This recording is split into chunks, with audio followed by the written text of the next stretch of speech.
Alors en Israël, il y a à peu près 10 millions de... En Israël même, hein, je ne parle pas de Cisjordanie et de Gaza, 10 millions de personnes. Sur ces 10 millions, il y a à peu près 2 millions d'Israéliens arabes.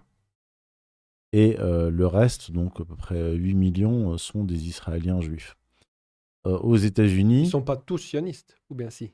Les à Israéliens partir du moment où vous juifs. vivez en Israël, vous êtes de fait sioniste. Alors vous pouvez, il y a des gens qui sont critiques du sionisme en Israël, bien sûr, mais ceux qui sont véritablement, enfin ceux qui sont conséquents, ils quittent Israël. Si vous savez que vous êtes sur une terre qui ne vous appartient pas, sachant qu'il y a toujours les réfugiés palestiniens, c'est que vous êtes un sioniste de fait. C'est la contradiction, par exemple, d'un Shlomo Sand, qui est critique du sionisme. Mhm. Je sais pas s'il a déjà dit qu'il était anti-sioniste.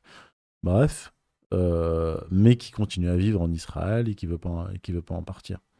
Contrairement à Ilan Pappé qui lui a quitté Israël. Bref, ou à Wischleim. Aux États-Unis, les évangéliques sont près de 90 millions. Sur ces évangéliques, on estime que 30 millions d'entre eux sont des sionistes, évangéliques sionistes. Donc c'est une masse de la population qui... 30 millions. 30 millions sur les 90 millions sont sionistes, évangéliques sionistes. Et donc, ils ont des lobbies, hein. Ils ont des lobbies. Dans la précédente administration Trump, le vice-président Mike Pence est un évangélique sioniste. D'ailleurs, lui était catholique converti à l'évangélisme.